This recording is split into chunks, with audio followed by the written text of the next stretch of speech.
नमस्कार. मी करण आपलं सगळ्यांचं माझ्या चॅनलवर स्वागत आहे. मित्रांनो, मागच्या एका आठवड्यात अमेरिकेचे राष्ट्रपती डोनाल्ड ट्रम्प यांच्यामुळे आंतरराष्ट्रीय राजकारणात मोठी उलथापालथ घडली. जुन्या रणनीत्या कोसळल्या आहेत व ज्यांना आजपर्यंत ट्रम्प फक्त बोलतात, करत काहीच नाहीत असं वाटत होतं, त्यांच्यासाठी आज ट्रम्प वेड्या राजासारखे झालेत, जो कोणत्याही क्षणी कोणावरही हल्ला चढवू शकतो. वरून त्याच्या दातांना व्हेनेझुएलाचं रक्त सुद्धा लागलंय. 3 जानेवारीच्या दिवशी अमेरिकन सेनेने व्हेनेझुएलात स्ट्राईक केली आणि राष्ट्रपती निकोलस मादुरो व त्यांच्या पत्नीला ताब्यात घेत अमेरिकेत आणलं. एका देशाने दुसऱ्या स्वतंत्र देशात जाऊन त्यांच्या राष्ट्रपतींचं अपहरण करणं हे विश्वयुद्धाच्या काळातही कधी घडलं नव्हतं, जे ट्रम्प यांनी आज करून दाखवलं. एवढंच नाही तर मादुरोला पकडल्यावर पारितोषिक असल्यासारखं गाडीत बसवून न्यूयॉर्कच्या रस्त्यांवर लोकांना दाखवण्यासाठी फिरवलं गेलं, ज्यातून ट्रम्प अमेरिकेसकट जगाला संदेश पोहोचवण्याचा प्रयत्न करतायत की मी सर्व शक्तिशाली आहे आणि मी जे म्हणेन तेच या जगात सर्वांना मान्य करावं लागेल. आता व्हेनेझुएलानंतर त्याने आपला मोर्चा ग्रीनलँड, क्युबा, इराण आणि भारताकडे वळवलाय. कालच ट्रम्प यांनी एका बिलवर सही केली आहे, जो सांगतो की भारत व ब्राझील सारख्या देशांनी अजूनही रशियाकडून तेल विकत घेणं बंद केलं नाही तर त्यांच्यावर टॅरिफ अनेक पटीने वाढवण्यात येतील. यात काही जागतिक विश्लेषकांचं म्हणणं आहे की तो आकडा 50 वरून 500% जाऊ शकतो, ज्यामुळे भारत व मोदींसाठी येणारा काळ संकटाचा असणार आहे. पण या सर्व घटना काही अचानक घडत नाहीयेत. याची अपेक्षा भारत सरकारला सुद्धा आधीपासूनच होती. फक्त ते समजून घेण्यासाठी रोज काहीतरी मोठं होणार आहे, भारताने अमेरिकेला झुकवलं, ट्रम्प घाबरले, अशा बातम्या सोडून खरी परिस्थिती ओळखावी लागते. शक्तिशाली शत्रूला जेव्हा तुम्ही कमी लेखता तेव्हा त्याने दिलेला झटका अधिक जोरात लागतो, कारण तुम्ही त्यावेळी स्वप्नात जगत होता. आणि अशा कुठल्याही नंदनवनात जगणाऱ्या नेत्यांपैकी नरेंद्र मोदी नाहीयेत. त्यांना आधीच अंदाज होता की ट्रम्प नावाचं संकट आपल्या दिशेने येतंय, याची तयारी भारत व अमेरिका हे दोघंही बऱ्याच दिवसांपासून करत होते. सर्वात पहिल्यांदा हे समजून घेतलं पाहिजे की ट्रम्प यांना मीडियाच्या भाषेत म्हणायचं तर अचानक झालं काय. कारण ट्रम्प यांची प्रतिमा जगासाठी वाचाळ, घमंडी, कल्पनाविलासी, जो स्वतःला मोठं समजून आपल्याच जगात रमतो अशी होती.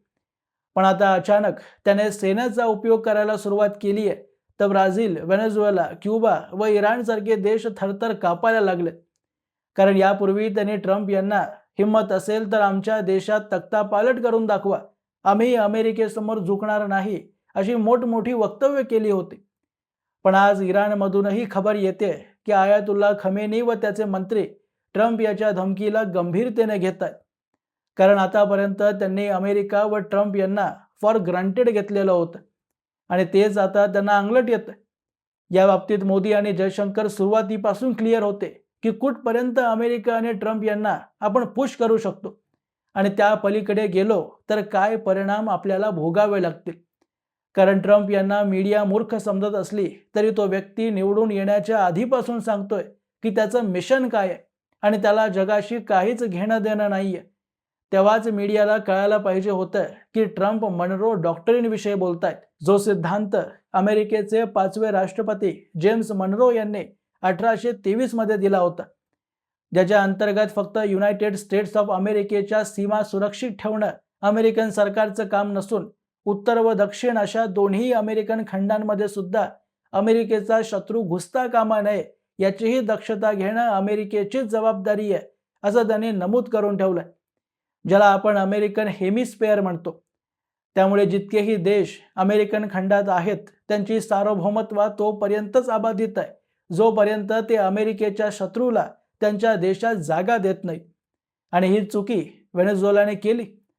अमेरिकेने व्हेनेझुएलावर हल्ला केल्यावर अनेकांनी म्हटलं की ते व्हेनेझुएलाचं तेल चोरी करण्यासाठी तिथे गेलेत. पण हा तर्क समजून घेण्याच्या पलीकडचा आहे. कारण हे खरं आहे की व्हेनेझुएला जगातला सर्वात मोठा कच्च्या तेलाचा साठा आहे, ज्याचा आकडा 300 बिलियन बॅरल्स पर्यंत जातो, जो की सौदी अरेबियाच्या 267 बिलियन बॅरलपेक्षा जास्त आहे. पण या दोघांच्या तेलात एक मूलभूत फरक आहे, ज्यामुळे सौदी अरेबियाकडे व्हेनेझुएलापेक्षा कमी तेल असूनही तो श्रीमंत देश आहे आणि व्हेनेझुएला गरीब.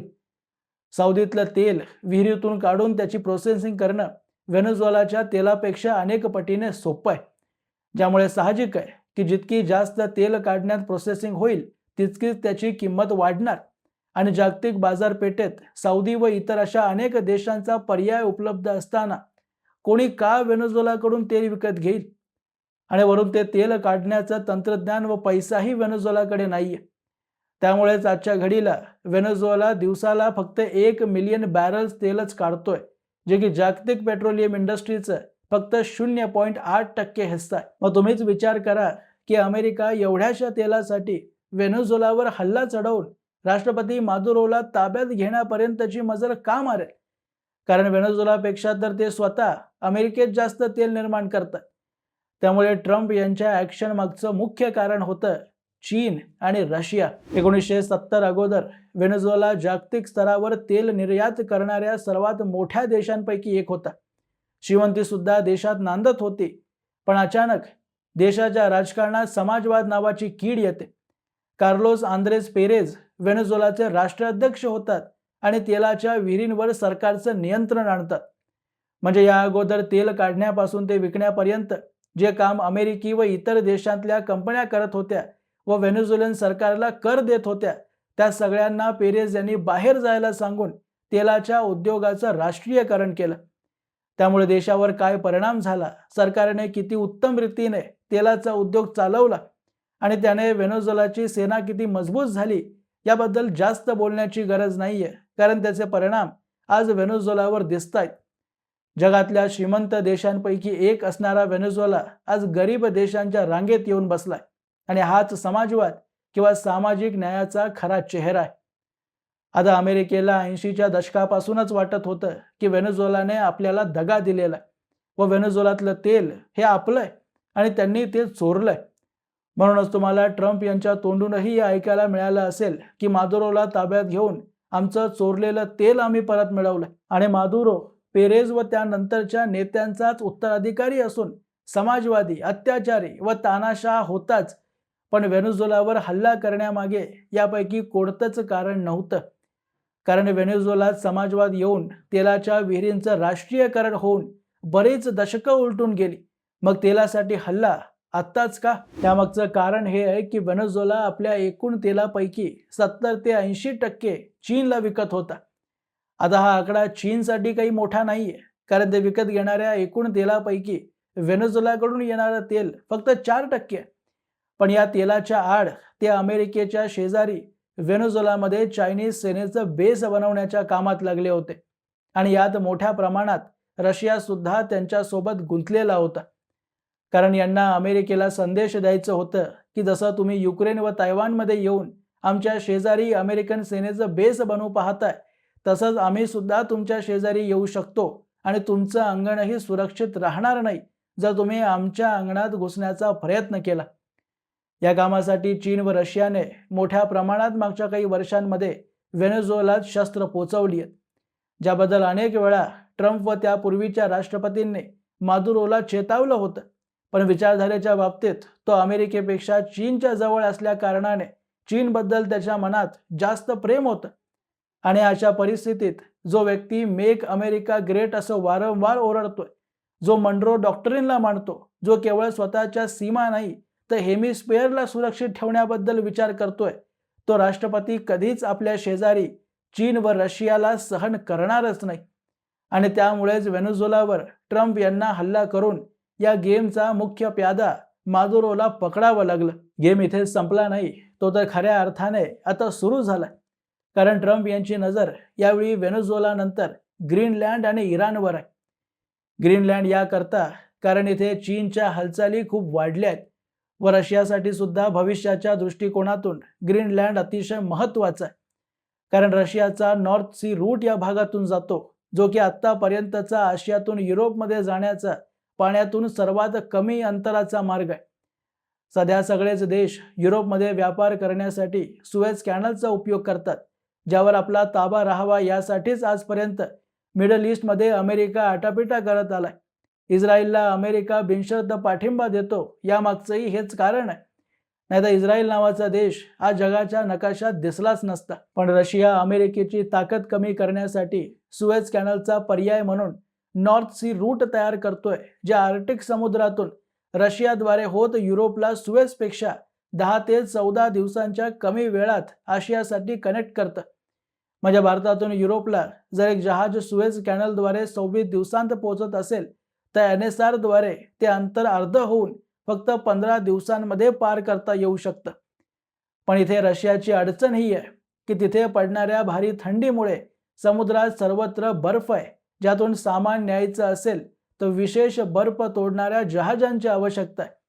व यासोबतच बंदरं व अशा अनेक मोठमोठ्या इन्फ्रास्ट्रक्चरची सुद्धा गरज आहे, जे रशिया स्वबळावर आजच्या तारखेला बनवू शकत नाही. म्हणून त्यांनी पहिल्यांदा NSRवर काम करण्यासाठी चीनला आमंत्रित केलं. चीन या प्रकल्पाला उत्तरी बेल्ट रोड इनिशिएटिव्ह किंवा पोलार सिल्क रोड म्हणतो. पण त्याचवेळी या परिसरात चीनचा एकतर्फा दबदबा वाढू नये म्हणून रशियाने भारताला सुद्धा या प्रकल्पात 2019 मध्ये आमंत्रित केलं, ज्याला अजून मजबूत करण्यासाठी पुतीन ज्यावेळी भारताच्या दौऱ्यावर आले होते तेव्हा रेलॉज ॲग्रीमेंट साईन करण्यात आलं, ज्याद्वारे भारत सरकारची रशियन हेमिस्फिअरमध्ये ताकद वाढण्यास मोठी मदत होणार आहे. व त्यासाठी ग्रीनलँड सुद्धा महत्त्वाची भूमिका बजावतो. त्यामुळे या ग्रीनलँडला काबीज करून भविष्यात जेव्हाही नॉर्थ सी रूट अस्तित्वात येईल तेव्हा आपलीच पकड त्यावर असावी, हा विचार मार्को रुबियो, JD व्हान्स आणि ट्रम्प यांच्या डोक्यात चाललाय. व याद्वारे चीन आणि रशियाला तर नुकसान पोचवूच, पण आपलं दूरगामी लक्ष जे नॅटोला संपवण्याचं आहे तेही लवकर पूर्ण होऊन जाईल. कारण ग्रीनलँड हा डेन्मार्कचा भाग आहे व डेन्मार्क नॅटोचा. आणि नॅटोचा एक महत्त्वाचा नियम तुम्हा सर्वांना माहीतच असेल की कोणत्याही नॅटो मेंबरवर दुसरा देश हल्ला करत असेल जो नॅटोचा भाग नाहीये, तर सगळे नॅटोचे मेंबर देश मिळून त्यावर हल्ला करतील. हे मिलिटरी अलायन्स दुसरं विश्वयुद्ध संपल्यानंतर सोव्हिएत संघाच्या विरोधात बनवण्यात आलं होतं. पण आज ट्रम्प यांना असं वाटतंय की नॅटो अमेरिकेवर लादलेलं ओझं आहे, म्हणजे युरोपियन देश स्वतःच्या सेनेवर कमी खर्च करून तेच पैसे विकासासाठी वापरतायत आणि त्यांच्या सुरक्षतेची जबाबदारी विनाकारण अमेरिकेच्या खांद्यावर येऊन बसली. म्हणून त्यांना काहीही करून नॅटोच्या बाहेर निघायचंय. आणि हेच तर मॉन्ट्रो डॉक्ट्रिन सुद्धा सांगतं. कारण हे सिद्धांतच मुळात युरोपच्या विरोधात तयार करण्यात आलं होतं, जेव्हा इंग्लंडसारखे युरोपियन देश दुसऱ्या देशांना त्यांची कॉलनी बनवत होते. म्हणून त्यांचं वर्चस्व अमेरिका खंडात राहता कामा नये व एक शक्तिशाली देशाला दुसऱ्या शक्तिशाली देशासोबत म्हणजे रशियासोबत चर्चा करावीच लागणार, नाहीतर या जगात निरंतर युद्ध चालत राहील. हेच जेम्स मनरो यांचं सिद्धांत होतं, जे ट्रम्प पुन्हा एकदा प्रत्यक्षात आज आणतायत. नाहीतर फक्त चीनचं संकट असतं तर डेन्मार्ककडून परवानगी घेऊन अमेरिकन सेनेचं एक बेस ग्रीनलँडमध्ये त्यांना तयार करता आलं असतं. पण ट्रम्प ग्रीनलँडवर कब्जा करण्याची भाषा करतायत, कारण त्यांना चीन व रशियाच नाही तर युरोपियन देशांचं सुद्धा अमेरिकन हेमिस्फिअरमध्ये फुटप्रिंट नकोय. त्यामुळेच एकदा का इराणमध्ये मुल्ला सरकार पडली की ट्रम्प यांचं पुढचं टार्गेट नॅटो असणार आहे. आणि या सर्व घडामोडी भारतासाठी सुद्धा अडचणीच्या ठरणार आहेत, कारण इराणमध्ये सरकार बदलताना अमेरिका पाकिस्तानची मदत घेणार हे नक्की, ज्यासाठीच ऑपरेशन सिंदूर नंतर खास करून आसिम मुनीरला व्हाईट हाऊसमध्ये आमंत्रित करण्यात आलं होतं. कारण अमेरिकेला इराणमध्ये पाकिस्तानी ISI व सेनेची आवश्यकता आहे आणि हे करत असताना बिलियन्स ऑफ डॉलर्स त्याला मिळणार आहेत, जे अफगाणिस्तानच्या युद्धादरम्यान सुद्धा घडलं होतं. वरून आजच्या घडीला भारतीय हेमिस्फिअरवर भारताचा कमी आणि अमेरिकेचा प्रभाव जास्त आहे. बांगलादेशमध्ये हिंदू मरतायत, आपण शांत आहोत. ऑपरेशन सिंदूरद्वारे पाकिस्तानमधल्या अनेक आतंकवाद्यांना आपण संपवलं, पण नरेटिव्हच्या युद्धात जागतिक पातळीवर मात्र पाकिस्तान जिंकला. नेपाळमध्ये सरकार बदलली आहे. श्रीलंकेची सरकारही कधी आपली मित्र तर कधी शत्रू अशा स्वभावातली आहे. चीन तर आपला शत्रू आहेच, म्हणजे चारही बाजूने आपली सीमा सुरक्षित नाहीये आणि हे आपल्याला आज स्वीकार करावंच लागेल. वरून बांगलादेशी मुस्लिम इतक्या मोठ्या प्रमाणात घुसखोरी करतायत की मुंबईसारख्या शहराचीही डेमोग्राफी अत्यंत जलद गतीने बदलते. टाटा इन्स्टिट्यूटने साफ सांगितलंय की पुढच्या 1 दशकात मुंबईत मुसलमानांची लोकसंख्या 30% जाऊ शकते, ज्यामुळे आपली आंतरिक सुरक्षा सुद्धा धोक्यात आली. मोदींनी विकास कामं खूप केली आहेत, पण आता डेमोग्राफी आणि आपल्या इलाक्यात आपण बॉस आहोत हे शेजारच्या देशांना दाखवावंच लागेल. आजपर्यंत हे सर्व देश आपल्या वसुदैव कुटुंबकम पॉलिसीचा चुकीच्या पद्धतीने फायदा उचलत आलेत. कारण एका बाजूला बांगलादेशमध्ये हिंदूंना मारलं जातंय आणि आपण त्यांना वीज पुरवतोय. श्रीलंका तमिळनाडूच्या मासेमारांना पकडून त्यांना मारते व आपण त्यांना मात्र पूर आल्यावर राशन पाणी देतोय. अमेरिकेच्या बाबतीत ट्रम्प यांच्या विरोधात न बोलण्याची रणनीती 100% बरोबर आहे. पण जर आपण स्वतःला विश्वगुरू बनवण्याचं स्वप्न पाहतोय आणि शेजारचे देश आपली खिल्ली उडवत असतील तर कुठलं विश्व? आपण गल्लीतलेही गुरु नाही आहोत.